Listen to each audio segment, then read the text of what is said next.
I'd like to call to order the Public Safety Highway Facility Needs Assessment Feasibility Committee on Wednesday, January 19th, 2022 at 9:02 a.m. First on the agenda is a presentation from, or a report from the fire department. Who would like to take that? I will take it. I have some handouts, so I'll send these around the room.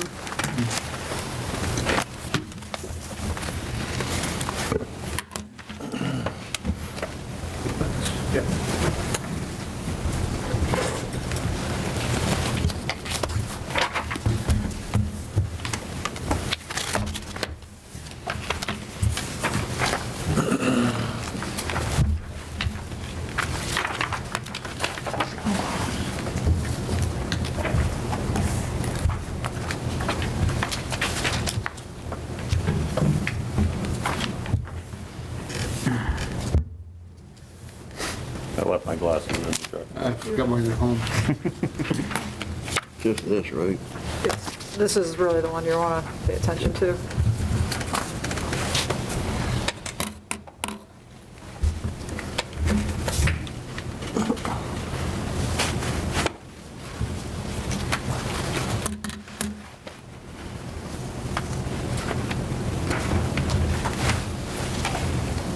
Good to go? Yep. In radio, we call this dead air. Dead air.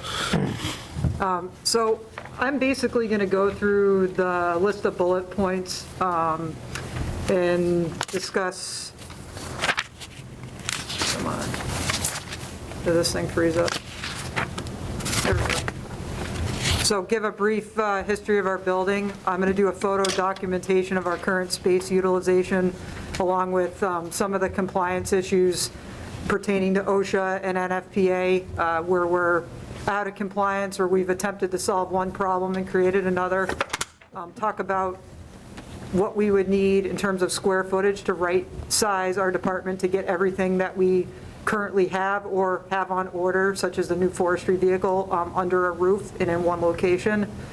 Quickly discuss some needs for the future in terms of our personnel and our equipment. And then have a quick discussion of some of the building features that we feel that we might be able to co-locate with either the police or the highway departments. So if you look at your handout, brief history of the building, it was finished and dedicated in the year 2000. It was designed for an entirely on-call fire department meeting. No one was supposed to sleep there. Sleeping quarters were not built or designated as of that point. The mezzanine level hadn't yet been enclosed on one side of the building where people currently sleep. Many of the items that were originally specified were not included in the building, and that includes a sprinkler system. And if you look at the plans, kitchen cabinets weren't even supposed to be included as part of the original design. Those were added, which again indicates that this building wasn't designed to have people in it 24 hours a day. Many items were added over the years, which if you look at, there's two drawings, the one that's labeled A1 on the bottom corner, that's just a quick rundown, pardon my poor handwriting, of some of the items that we've added over the years that have added load to our electrical system or our plumbing and other utilities. Our utility usage has increased dramatically since going 24 hours a day. We went 24 hours a day in January of 2017, so most of the time, there's 2 to 3 people in the building 24 hours a day. During the daytime hours, you'll add an additional 2 to 3 people, depending on the day of the week. The total building square footage, the plans were somewhat difficult to read, but we estimate that it's just under 8,000 square feet. The first floor footprint is 7,000 square feet, and that includes vehicle storage, and then the mezzanine levels on either side adds about 940 square feet-ish. So pretty small in comparison to other fire departments that may be running a similar operation.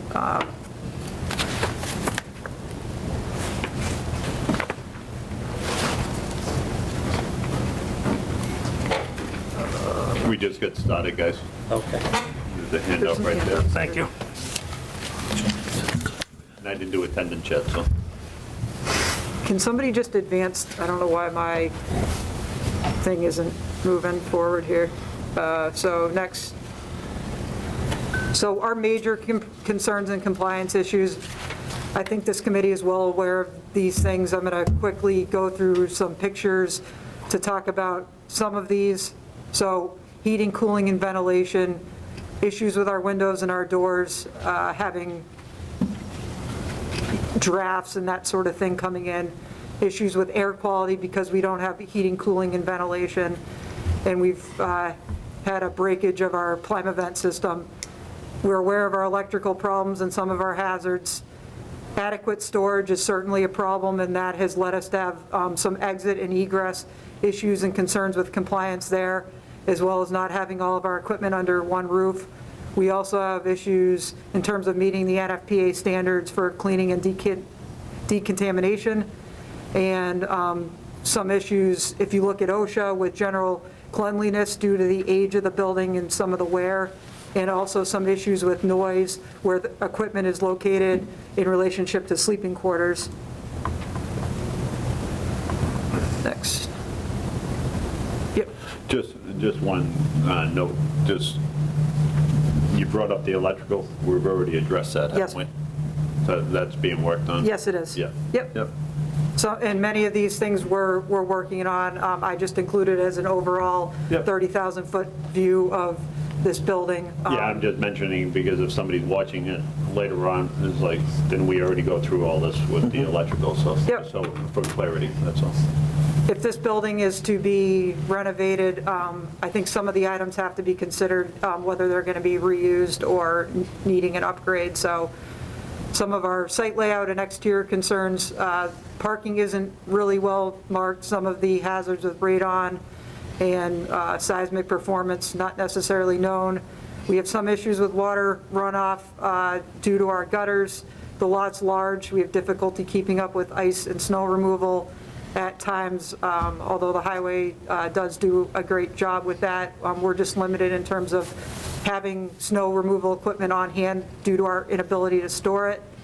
The parking lot, relatively large paved surface, which would be a consideration going into the future for maintenance, and just the building has not been painted.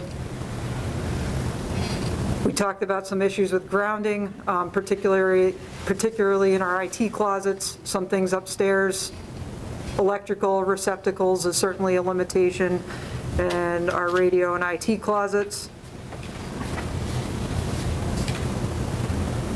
So just in terms of flooring, we're out of compliance with some OSHA standards in terms of our flooring durability, not having lines on the floor in a durable floor surface. So that's something that we would need in a new facility. And because of our storage concerns, we have a lot of you can advance it. We have a lot of protruding objects and items that sometimes hide where our egresses are. You could see that's one of our singular bays, and because of how we have items stored there, sometimes when the truck is backed in there, you can't get around to see where the exit is if you're not familiar with the building. There's also no emergency lights.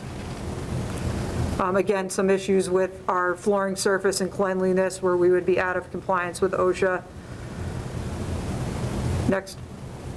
Issues with noise. If we actually go to the next slide, there's a picture of our compressor, which is in a cubby under the stairs to where one of the sleeping areas is located, and it's very loud, and it makes it hard for the firefighters to sleep and rest while upstairs, and it's just not a good location. But again, that room was not designed to have somebody sleep in it.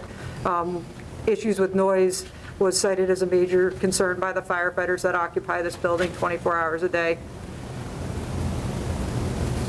One area where our building is out of compliance is with security in terms of EMS storage as well as security to the building.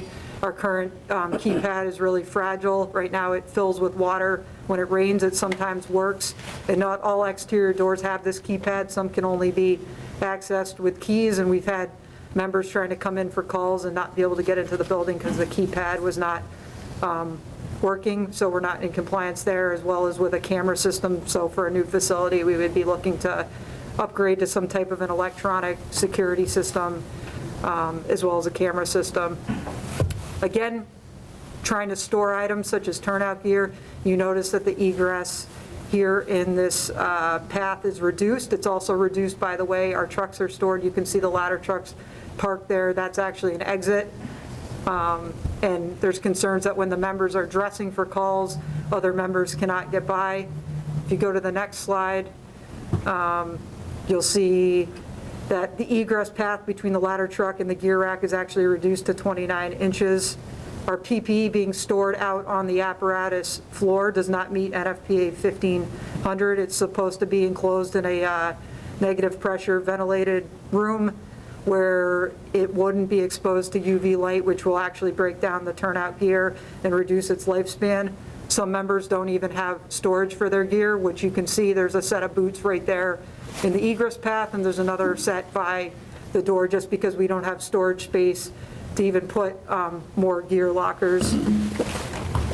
And when we talk about some of our future needs, I will discuss how many sets of gear and how many members we intend to have going forward that we would need storage for various items. Again, you can see the brush truck is backed in, and we cannot get around that truck very easily due to that space being occupied by dive equipment. That big red cabinet is actually a gear dryer that was retrofitted into the building, and there's another electrical sub-panel back there.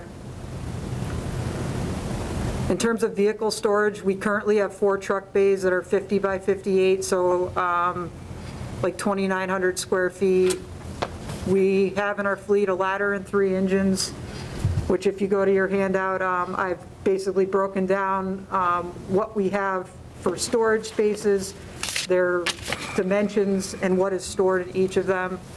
We're out of compliance currently with our bay doors per NFPA 1500. So the door should have a safety feature to prevent entrapment and injury, as detailed in section 31 of UL 325, which is a standard for door, drapery, gate, louver, and window operators and systems. So except for one of our doors, those doors can come down and there's no safeties to stop them. So if you have a piece of equipment or a body part in the way, it's just going to come down, with the exception of engine 2, because that door just got a new motor put on it recently. On the other single bay, you saw the one with the brush truck. We have 2 ambulances that are aligned. Each single bay is about 432 square feet. And also behind the ambulances, we have our UTV vehicle parked there as well. That space is just big enough to store that vehicle. In the winter time, we can put the chief's SUV in there, but you aren't able to walk between the back of that fire engine and the chief's vehicle until it's pulled out in order to get that inside. And you can see that again, the ambulance door is open, you can't get by it. That's where that compressor stuff is, and you can see the stairs going up to the sleeping area. There's about 17 to 18 inches of travel between the store items and the brush truck there. So we technically, according to code, we should see a path of at least 32 inches. So we're out of compliance there just because of where we have to store things. Some of our general storage stuff, we have one room that's divided with a wall. Again, the wall was put up, what, in like 2015 or something? I think it's more like 2013. Okay, so it's been up for a little while. EMS storage as well as like a mechanical and a tool room. Beacon Advanced. Again, more storage of equipment. Go to the next one and you'll see. So that's one side. You can see the plywood wall that was put up between the 2 rooms. It's a small room. And then if you go to the next one, you'll see EMS storage. Really tight there. To the left where that trash barrel is, we actually have all of our personal protective equipment, which that stuff just showed up obviously 2 years ago when we went through the pandemic. So that space is really tight, and the door is locked at all times, and then the drugs are locked in those cabinets, but we currently lack refrigeration to store certain medications that would be standard in a newer firehouse. Stored outside at the fire station is a dive trailer. We have a trailer to pull our UTV, as well as the CERT and the EMD supplies in a trailer. In the summer, our forestry tankers come up from Cottage Street. They're stored outside. And then our inflatable boat will then go into Cottage Street for the summer, and the dive boat is down there 365 days a year. So we have dive gear in a trailer, we have dive gear in the fire station, we have dive gear down at Cottage Street. None of it's in one location, which leads to a delayed response when we have a water incident here or in a mutual aid community, because we're a member of the District 7 Regional Dive Team, and the department currently has 6 public safety divers. I'm going to go to the next one. Our mechanical room. So in this room, it's 234 square feet. We have 2 oil tanks, a big oil boiler, all our electrical panels, a hot water heater, and a clothing washer and dryer. And the clothing washer and dryer was added about a year ago to help with concerns with the COVID-19 pandemic.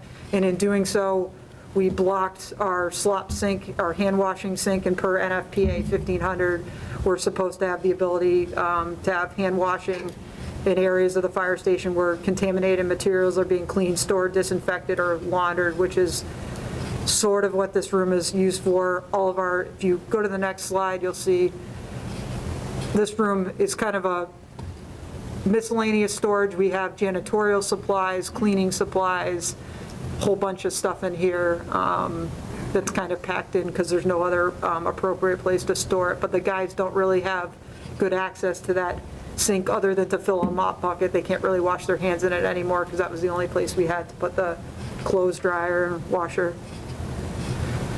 You can see our oil boiler. It is the same year as the building. It's original to the building, so that's probably nearing the end of its useful life and wouldn't be able to be used if we renovated the current facility. That would need to be upgraded. That's our radio IT closet, is 2.5 by 2.5, and we've talked about our concerns with that. Office space is certainly a concern in this building, so the chief and I share an office which is 195 square feet. The admin office, 180 square feet, just one person in there, but we all have a lot of storage of records and books and other things in there that the space doesn't really accommodate well for. If you go to the next slide, this is the upstairs mezzanine level that was enclosed probably in the late 2000s. It's also used as a bunk room. The sloped ceiling is where the beds are. There's not a lot of space for the 2 desks that are up here. We've had some electrical concerns up here as well. There's a couple of recliners. The officer in charge uses a desk, if you flip to the next slide, right there in our day room, so he doesn't really have any privacy or ability to have a conversation with anyone. Everything's kind of right out there in the open with the rest of the staff, and this area is open to the public. This is where we eat, do our training, and that sort of thing. The second bunk room, I showed you the pictures of the first one. It's got 2 beds. There's issues with egress. I have a couple pictures coming up where there's one doorway into the room, and there's one window that doesn't meet the height requirements for an egress. There's also an air conditioning unit in that window for ventilation. There's supposed to be 60 square feet of floor space provided per bed. We're out of compliance with that, with the exception of one bed that's in the next slide. That window doesn't go outside, that goes into the garage space. Yeah. But if you had, So I don't know if everybody's familiar with the building, but it's an important. I do have a picture of what you're discussing coming up. So this is the old chief's office, the other mezzanine level. There is 4 beds up here, 2 of them are bunked. The area around the 2 beds that aren't bunked is 56 square feet. The other bunk bed has furniture on the other side, so you can't even get out from that side. Note that there's an air conditioner between the 2 beds there, which is very noisy, and if you go to the next slide, you'll see there's 2 air conditioners in that one space, and there's just limited locker space in terms of storing linens and that sort of thing. So a lot of the linens are just stored on top of the bunk beds because they don't fit in the lockers. Also, there's a drip from the AC unit, so there's a bucket on the stairs, which is a egress and a slip hazard. This is, again, a better picture of the bunk situation on the other mezzanine level. The height between the beds from the mattress surface to the ceiling is 3.5 feet. There's obviously a risk of striking your head on the pipes and things in there. You can flip again. The workspaces, so the left workspace, it's 67 inches by 60, the right one's 69 by 65. You can see the egress space, which is that window on the left that has the AC unit in it, under the sloped ceiling, so you wouldn't be getting out of there very easily if you couldn't use the door to get in there. More pictures of bins with linen because they don't fit in these lockers. The lockers are only 6 feet by 18 inches deep. So this is what Mike was talking about. That window actually just exits out to the apparatus floor, so doesn't even go out to fresh air. And that air conditioning unit, you can see the open locker space there. The member has like a plastic sheet on the top of it to keep the drippings from getting into his turnout gear. So per NFPA 1500, we're supposed to have heating, cooling, and ventilation in sleeping areas. In terms of a kitchen facility, OSHA, NFPA, the U.S. Fire Administration recommends that commercial appliances be in a fire department kitchen. All of the appliances in here are original, with the exception of the microwave, and then that range was just replaced with a used range from one of our members after it broke probably 6 months ago. So those are the ones that have been replaced. The dishwasher is 21 years old. The U.S. Fire Administration recommends that a fire department kitchen has a dishwasher. Also recommends, if you flip to the next slide, that there's a double sink with a sprayer and a garbage disposal, which obviously we don't have capability for that. If you note above the stove, there's stains on the ceiling tiles from cooking. The guys are there 24 hours a day now, so this kitchen gets used, to cook 3 meals. Sure that's not like ghost pepper juice that's corroding? Could be. The kitchen's just showing signs of its age. Also per the U.S. Fire Administration, there should be a place for an NFPA. The dishwashing area should be equipped with shelving or racks to drip dry clean food preparation containers. The shelving in the rack should be of non-porous materials, so we're not in compliance with that. And then, so the bathrooms, we do meet the standard in terms of bathrooms. There's supposed to be 1 bathroom per 15 people. However, it was noted by the staff concerns with our current configuration because we share this bathroom with the public, and we have all our shower supplies in there, which leads to sort of an unprofessional look. We recently added shower lockers so we can try to keep some of those things behind a closed door and clean, but the other issue is if somebody is showering, another person cannot use the bathroom. We have a similar setup on the right next to it, which is designated as the female bathroom and shower, and those are the only 2 that we have in the building, so we would be looking for a separate facility from the public, and that's also in NFPA, where there should be separate facilities. And I sort of already talked about what we have stored at Cottage Street. The requirement of one bathroom per 15 people, that's an NFPA standard? That Or is is that a building OSHA. code? It is OSHA, I believe. Building code's gonna be more stringent than that, isn't it? Yeah, well, it differentiates between female and male. And that's why I asked. Just curious where you're pulling that code up, because you're gonna have the more restrictive would overrule the. It's OSHA 1910-141, Section 1. So it talks about a minimum number of water closets. there's obviously different considerations when you're dealing with a Yeah, fire station. when you so- get into the building code, it's going to be a little bit different. Yep. Because in the males, you have to have so many urinals and so many toilets. And Yep. in the females, yeah. OSHA talks about whether it needs to be a urinal or a toilet, but I didn't want to Yep. get into the weeds Yep. on it. Yep. No, that's fine. I'm just curious whether you got that from, it's just, Yep. it'll be helpful. I have a whole bunch of, I didn't, again, want to muddy this up, but a whole bunch of things that where we have compliance and don't here, so I did look up all that. If we flip in the handout some of our needs for the future, in order to fit our current fleet under one roof, I estimated that about 5,000 more square feet will be needed to accommodate the items that we have or will be coming shortly. And this doesn't even consider necessarily that we would get 3 feet around every truck or the trucks we already have. Yep.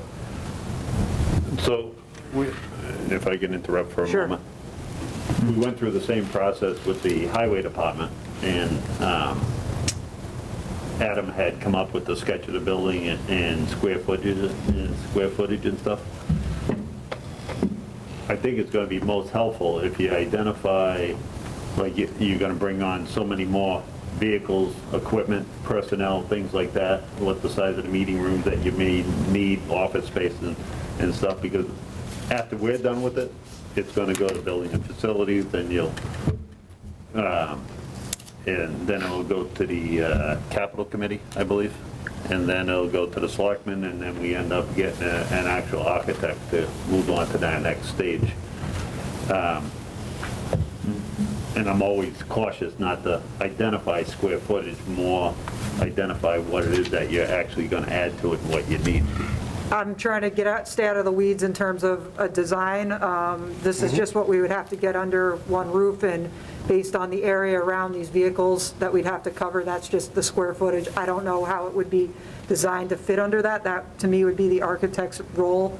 I know what you're saying. Yeah, and we agree on the same thing, but if I took this and I gave it to somebody else and had them read it, they're going to look at it, so you need 5,000 square feet, they're going to miss the point of what we're trying to get to. I mean, I could. And I'm not trying to be difficult, I'm just trying to help you through the process. I could get very specific and talk about what arrangement the vehicles would have to be in and what I think it would look like, but You're missing what I'm saying. I am.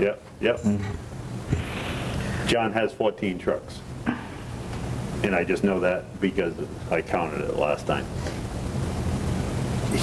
Currently, he has 14 trucks, he needs X amount of space, we know that. With the growth of the town, he anticipates that we're gonna add on 10%, 1.4 trucks, so it's basically 2 trucks. So that, and he's gonna have to put on 3 personnel, and he needs a meeting room and things like that. All we're doing is creating a menu for the architect when we get to that point. Yep. And Nick is going to be faced with the same issue, and he kind of touched on it a little bit as to if he puts on 2 full-time offices, that means he needs another car, and that's what's going to be really helpful for us.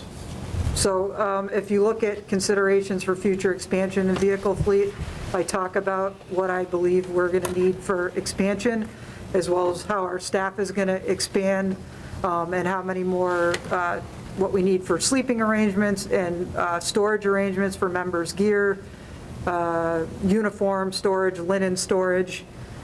I also talk about what we may need for shower and bathrooms. I was just going under the bullet point where we wanted to talk about what we would have to do to make things sort of right currently, but I more look like you said, what is the menu? The menu is the rest of this here. So storage considerations, I talk about storage for fire evidence, sensitive documents, general document storage, building plan storage, proper IT room with climate control, a mechanics bay, storage for flammable and combustibles, climate controlled EMS storage with refrigeration capabilities, general storage for turnout gear, hose, spare equipment, janitorial supplies, space for snow removal equipment, and a snow plow, either for the pickup, which is the current brush truck, or for a plow that would go on a UTV. I talk about some of those considerations that you guys can read those. I also talked about our personnel. I'm guessing that we're going to have, at some point, possibly 16 full-time personnel. So All right, thanks, John. right now, the building can only sleep 6 members. So I would recommend having sleeping spaces for 10 personnel with storage and locker space for 40, 35 to 40, considering our part-time people as well. So these items are in here. I can run you through them, or you can read them. I think that's the question that you were asking, what's the menu for the future? And I think that is Yep. what's on that page.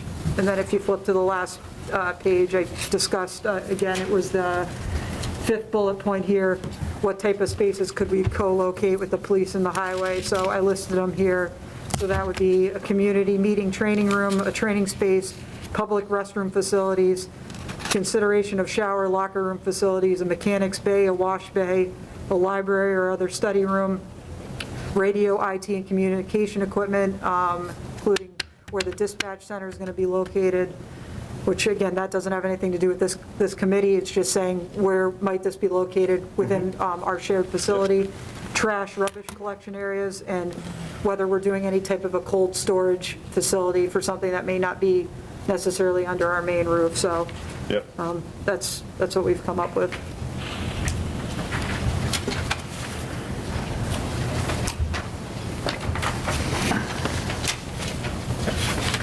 Does anybody have any questions for Kelly or Ken?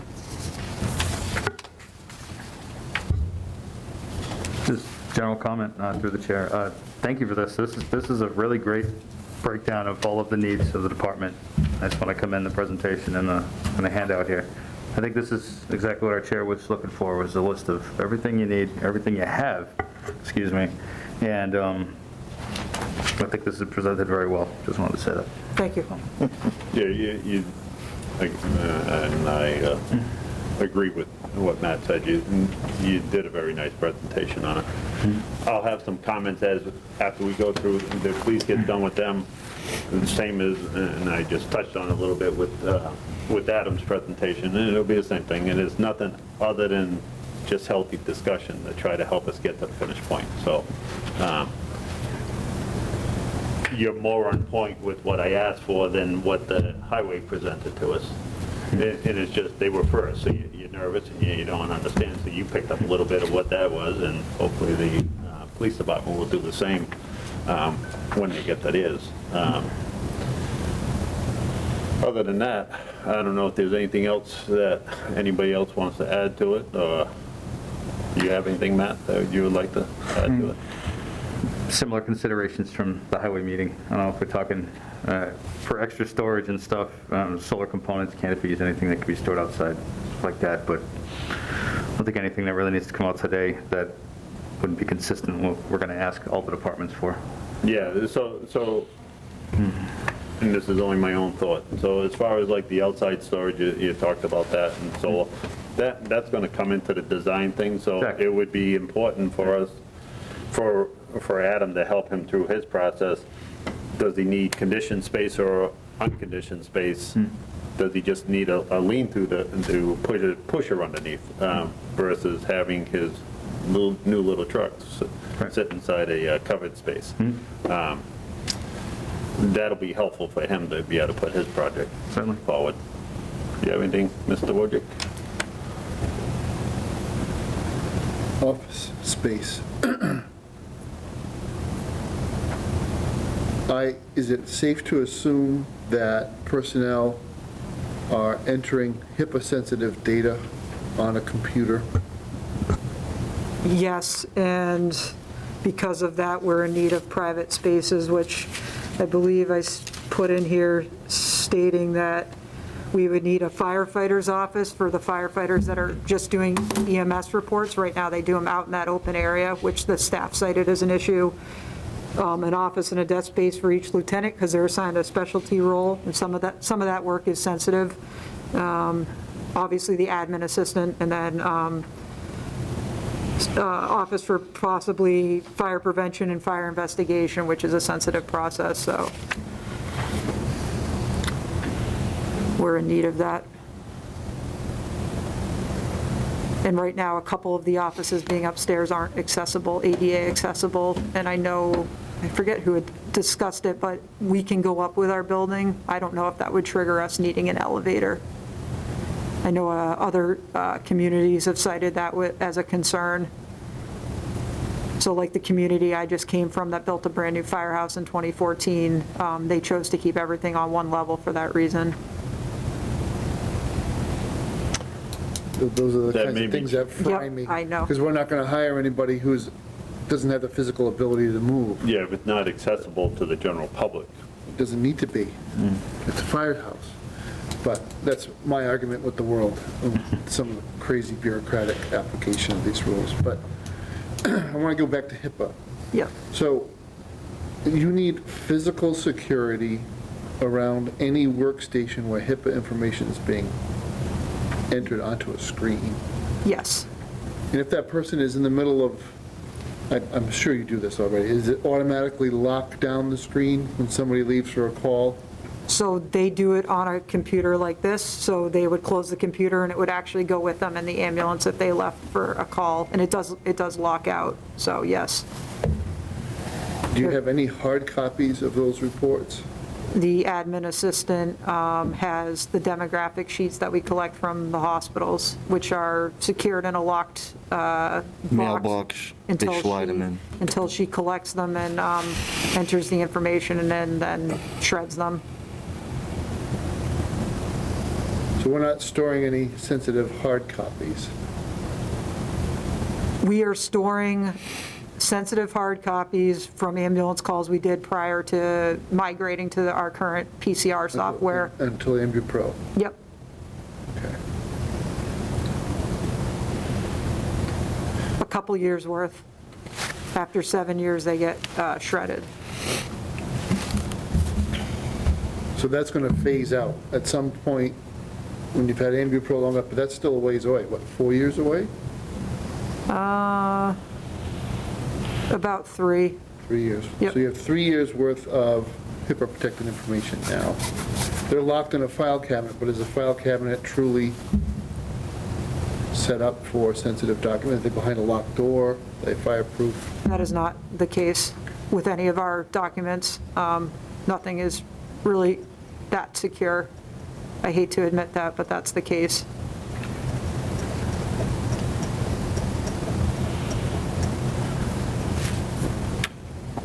Don't have much more to add. Our personnel files are secured in a locked cabinet behind a locked door at all times. You mentioned offices for the lieutenants, Yes. a separate office for each one? Not necessarily. 2 officers could share an office, just a place where they could secure their materials. And I'm only asking that because I'm thinking that your schedule is usually 2 days on and then whatever off, or do they come in for a regular shift? They would come in, they do 24 on, 24 off, 24 on, 24 off, 24 on, 4 days off. So it would be important to try to share that space, otherwise you'd have a whole bunch of empty offices Yeah. all the time. Yeah, so again, Yep. my point of view reference of it working in a new station, the lieutenants, 2 of them shared an office, and there was 8 officers, so there was a total of 4 offices. So I think having 2 offices with 2 shared positions in each office would probably be appropriate, just to have the build out in case we ever get a full-time fire inspector or public educator. And I think we're getting to that point where a fire inspector will have to be considered down the road with all the new buildings that are going to be going up. And Or if we end up with 4 work groups as opposed to 3 that we currently have. Yeah. What I'm looking to get out of this committee, myself, and this is why I even raised my hand on this thing, to get an honest assessment of what we have right now and what you need over the next 10 to 20 years. where that build-out's gonna be able to handle. I don't wanna guess at, like, I looked on this, well, double the staff. That doesn't, when I look at it, because I don't have any intimate knowledge of your department, or the police, or fire, or highway, or anything. When I look at it on paper, it doesn't tell me what I'm looking to try to figure out. I gave a theoretical example of another community that doubled their staff, and they basically had to double the square footage. I understand that. And I could talk about another builder, but what they do, it has nothing to do with what I do. So if we,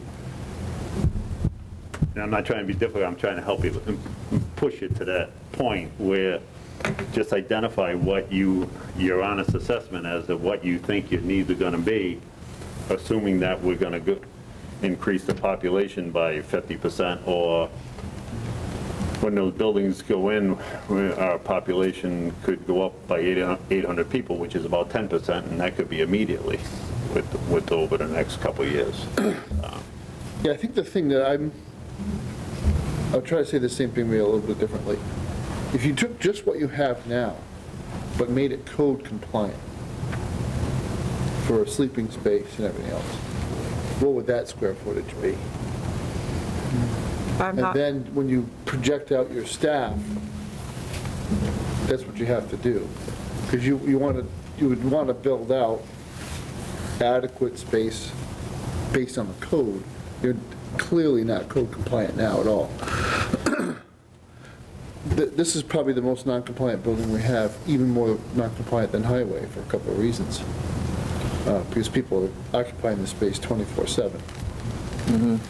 I think we have too many people in the building for it to be code compliant and to make it code compliant, at least for the I'm just sleeping saying, if- arrangements. So what would the square footage be for a I compliant space? don't know if For where you're necessarily coming the from. square footage would be the answer if I just reduce it down to just the sleeping portion of it. Yeah, so If you say That's all I'm that, talking about. if you 60 say that square feet. I need 4 bunk rooms, okay? A legal room in a building is 70 square feet, okay? 7 by 10, or whatever configuration, and it has to have a window for egress, and it has to be a certain size. To be a legal bedroom to sleep in, you need that. That's why when you were talking about the window, I made a point to mention that window does not go outside, it goes into the conditioned space, which doesn't qualify. I know it doesn't, for but- light and ventilation for that space. When we come down to brass tacks and if they had to evacuate, it's not even something they can really use. We already know that you're compromised Yep. in the building that you're in now, that there is no argument on that at all. What I want to get to the point is, we currently have 4 members that stay overnight. And we're going to, in the foreseeable future, that could be 6 or 8 personnel that stays overnight. I wouldn't even worry about so it's 8 times 70 is 560 square feet. That doesn't matter to you right now. Is you need to identify how many sleeping portions that you need, right? And what you're gonna have, and then you have 2 lieutenants on, you have a chief and an assistant chief, and whatever other personnel. Now that's your occupancy of that building currently. And what you're going to increase that to. All right, we're going to need a fire inspector, we're going to need another lieutenant, we may need a captain, we need 4 more little Indians that come in at the beginning portion of it. That's how you're going to get to where you want to be, regardless of the square footage. Is that the square footage will come once you identify what that need is. It's like you put on here a larger truck. To the average person, they don't know what a larger truck is. And so if you have... I don't know what the dimensions are until I spec it. I get that, but you do know the dimensions if you think about it. Right now, I have a 100-foot ladder truck, and I think I need a 150-foot ladder truck.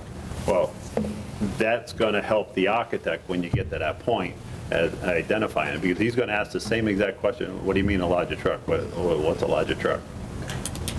And you're going to say, well, it's obvious to you, but it's not obvious to me or the architect.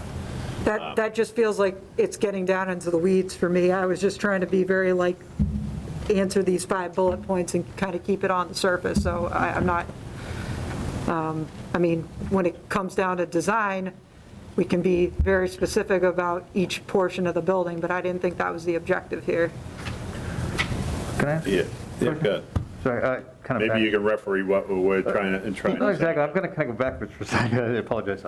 You mentioned at one point that maybe it's fire code or OSHA or whatever, the size of the bedroom had to be 65 or 60 square feet? The area for the bed has to be Yeah. 60 square feet. Okay, where in a bedroom itself is generally 70 classification. A legal room is 70 square feet. So would we be assuming 70 per sleeping, just for the sake of calculation when we get there? Yeah, probably. Okay.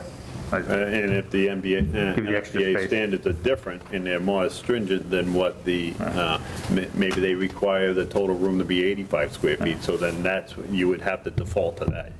It would overrule what. I just the caught that building code is. discrepancy. I just figured I'd bring it up. I didn't want to Yep. cut that conversation Yep. off, but I felt that was important. I think we're just saying the same thing, it's just,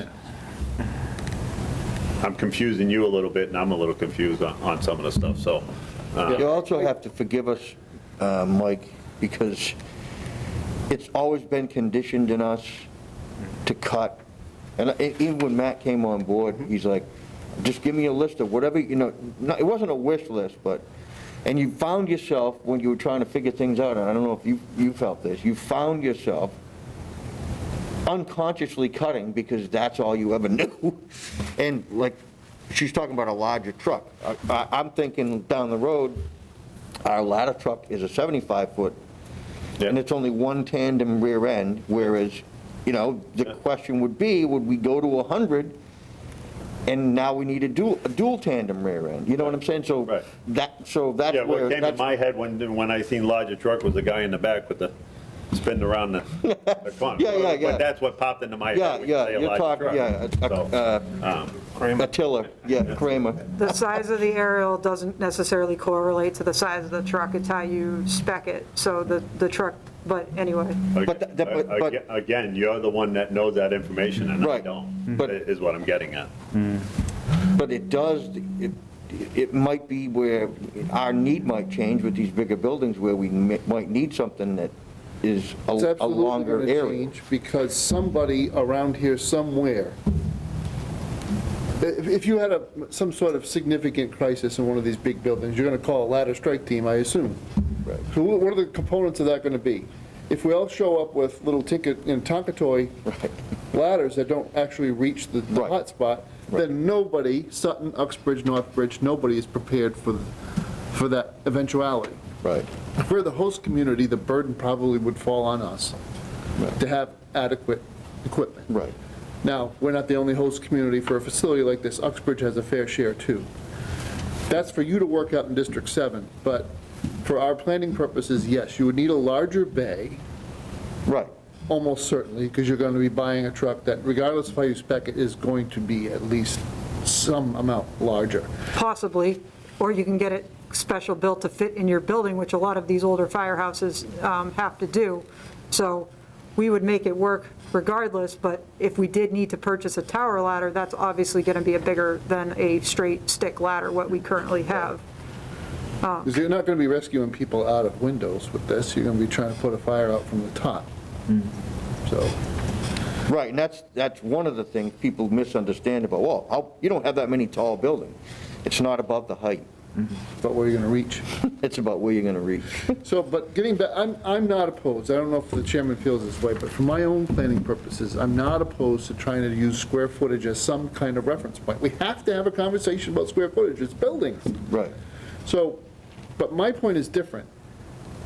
Your space is inadequate today, so doubling your inadequate space, if you double the staff, doesn't solve the problem. The middle step in the mathematics is absolutely necessary. If we had code compliant space today, What with would the it- staff we have today, What would it look how like? much would that be? Because then when you double or add 33% to your staff, you're going to add that much more. That's the need. Yep. There isn't any other way to properly do it. We're not going to be allowed to build it. If it's new construction, we won't be allowed to build it unless it's code compliant.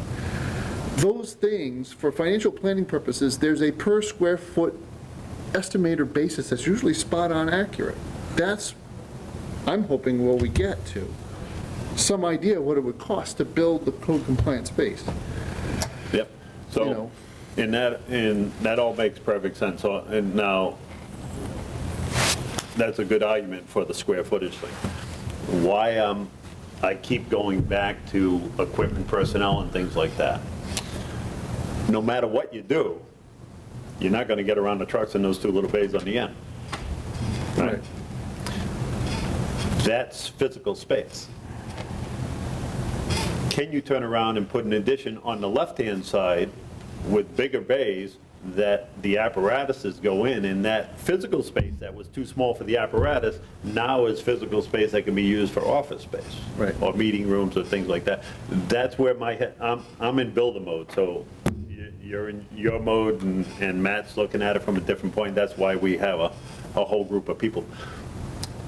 What he says makes sense, and hopefully what I'm explaining to you helps you a little bit make sense.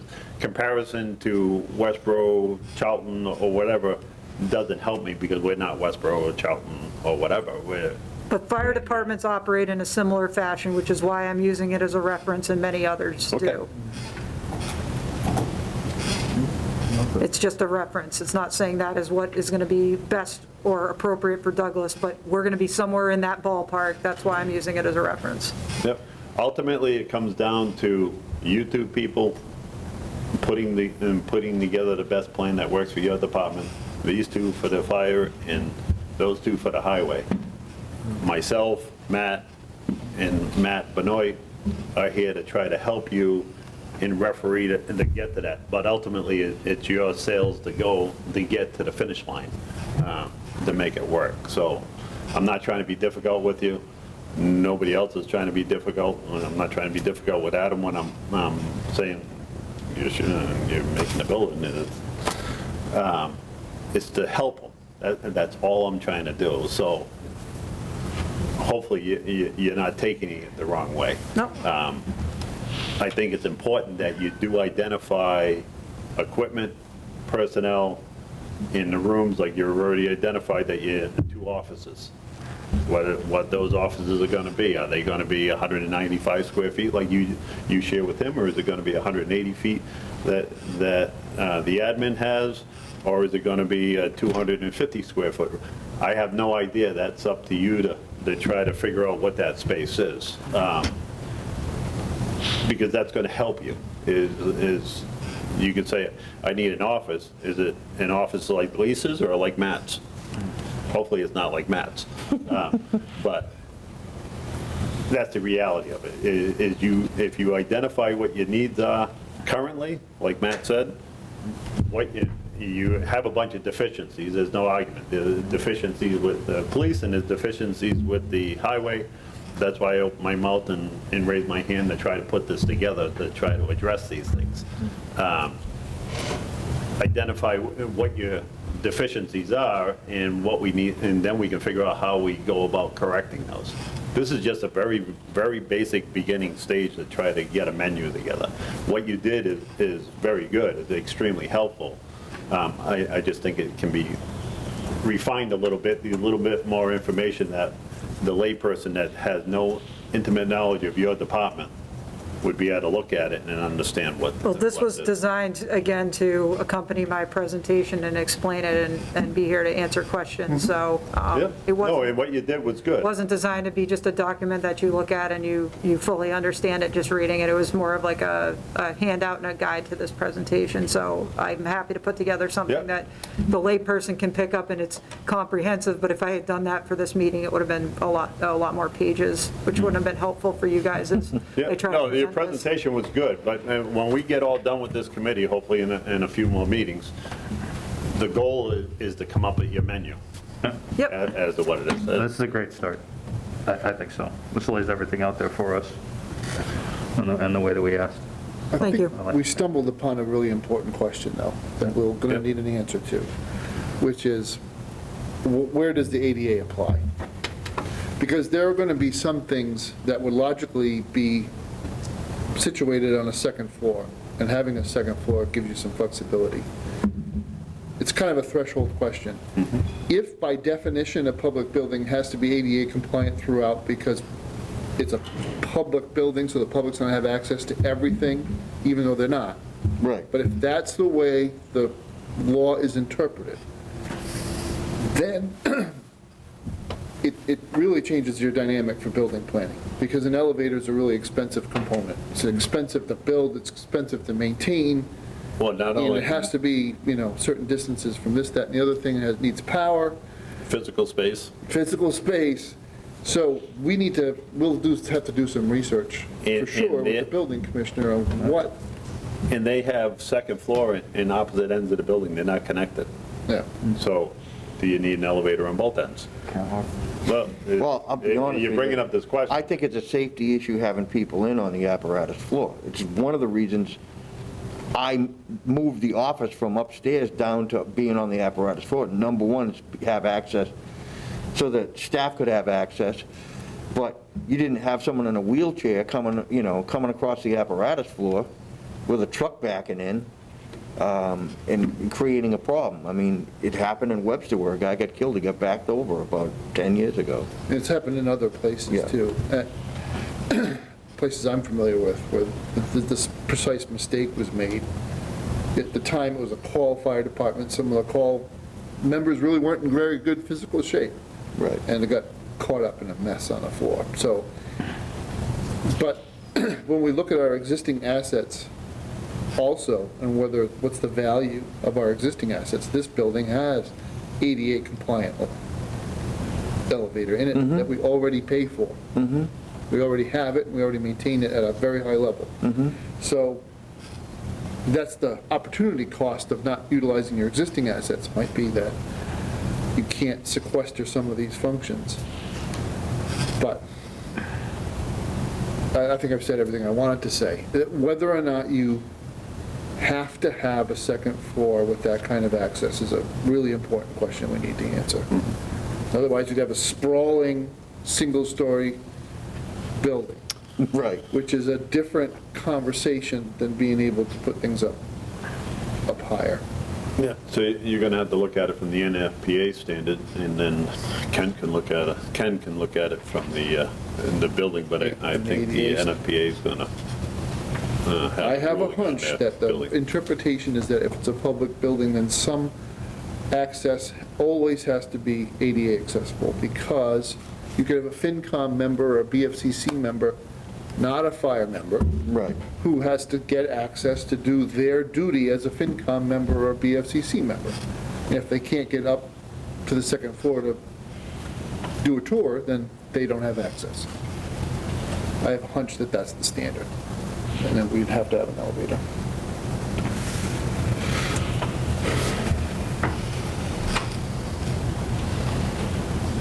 Your task gets bigger and bigger.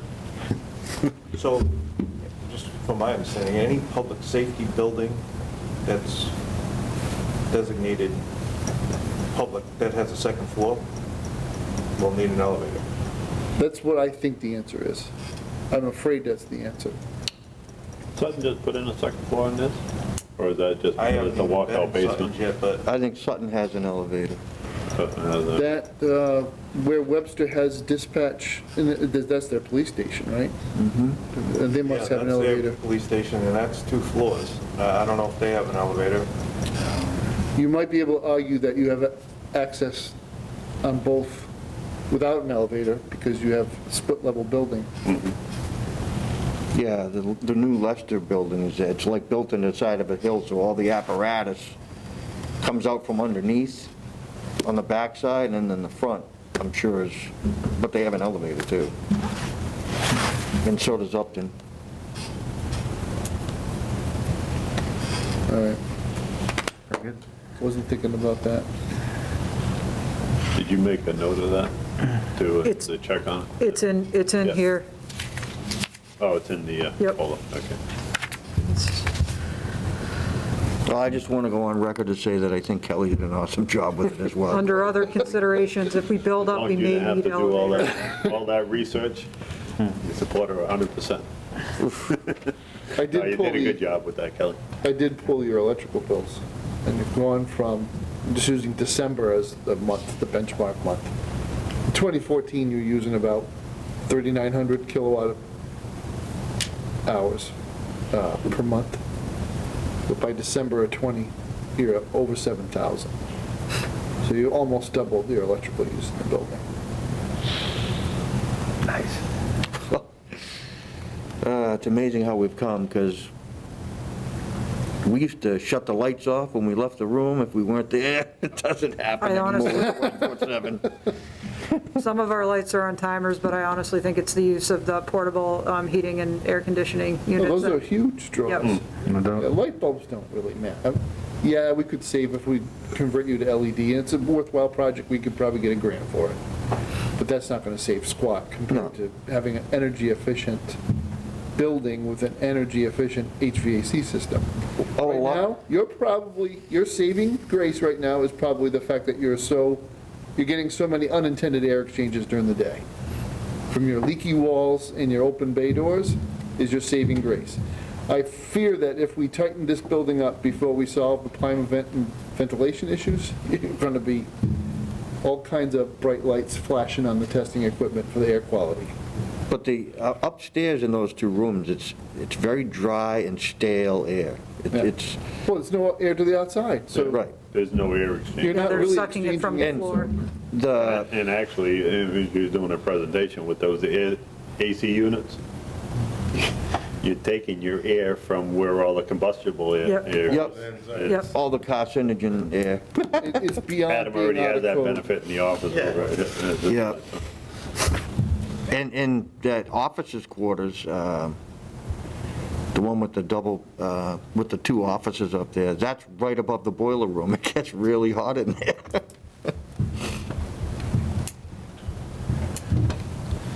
All right, does anybody have anything else? Anything that you guys need for your next meeting? Just a quick question on that. So what do you do with that building?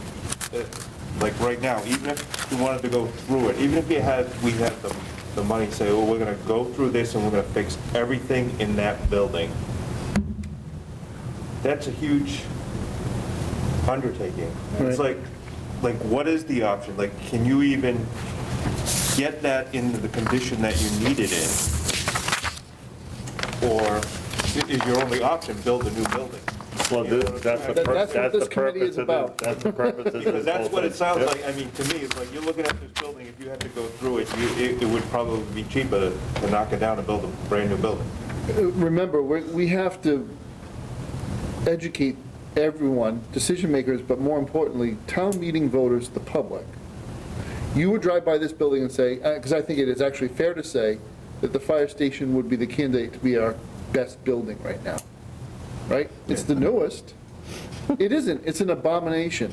It doesn't even come close to what it's supposed to be doing. So yes, we probably, because of the way it was built, it is amenable to improvement, right? We can pull all the wiring out tomorrow, rewire the building properly, new generator, all of that stuff, for money that's already been approved by town meeting for that purpose. But where do we end up when we're done? It might still be a fire station. Would it be the headquarters where virtually all the personnel are stationed? No, you can't do it. You put a Band-Aid over a Band-Aid. But to answer your question, when we talk about the bedrooms, in order to sleep the amount of people we need to sleep, we can't be compliant with that 60 square foot per bed. So it would be very hard, because we're not using the building as it was designed, to have it be compliant with any sort of modification, because we don't have the physical space. To be blunt, it wasn't even designed properly for call. If you have 40 call members, where's all their gear supposed to I go? don't You know. clearly didn't have a place to put the No, we gear all- when the we all building was took it home. built. You took it home. Everybody had It was in the truck. trucks. It was in your truck. Yeah, it was in your truck.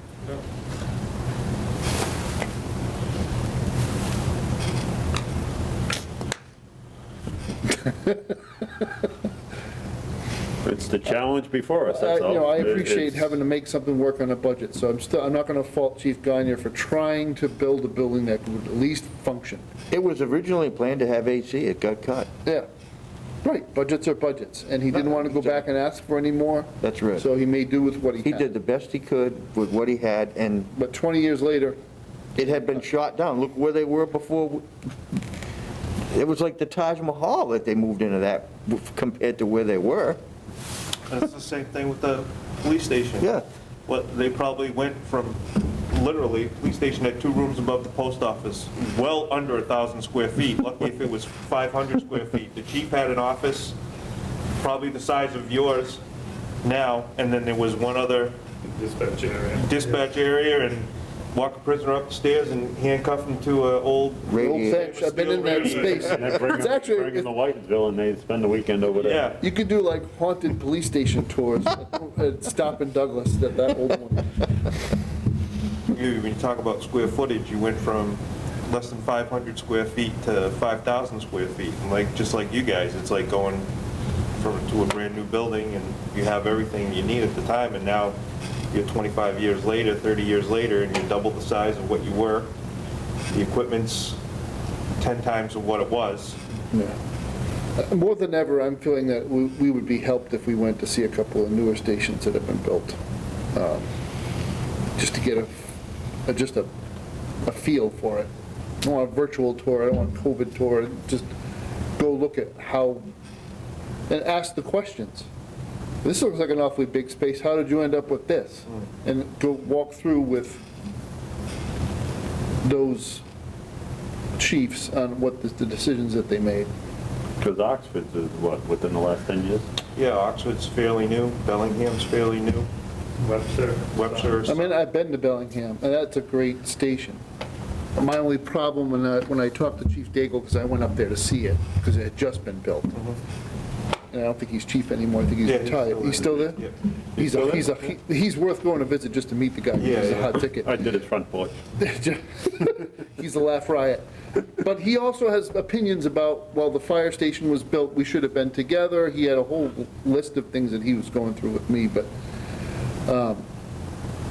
I don't know that, I mean, Bellingham's growing really rapidly. I think they put a marker in the sand and they didn't plan for the future. They planned for a little bit of expansion as a suburban bedroom community. They didn't think they were going to be this industrial warehouse mecca that they've become. So I wonder now if Chief Daigle would say his station was built big enough, and I doubt it was. But if you want to see, I mean, evidence management, safety in the locker rooms, all the things that police officers really care about, really nice, safe booking area, so there's absolutely nothing a prisoner can grab anywhere. That's a great example of a really cool station. I'm very curious about Cumberland because ambulance and police are together, but that's nowhere near big enough. It's a town of 37,000 people, and they had a police station about as big as yours up until about 2 years ago. Because they didn't have enough guys on the road, part of it. But still, there's a joint dispatch area, so I'm wondering what that looks like. All right, anybody have anything else? Entertain a motion to adjourn. So moved. Second? Second. All in favor? All right. Aye.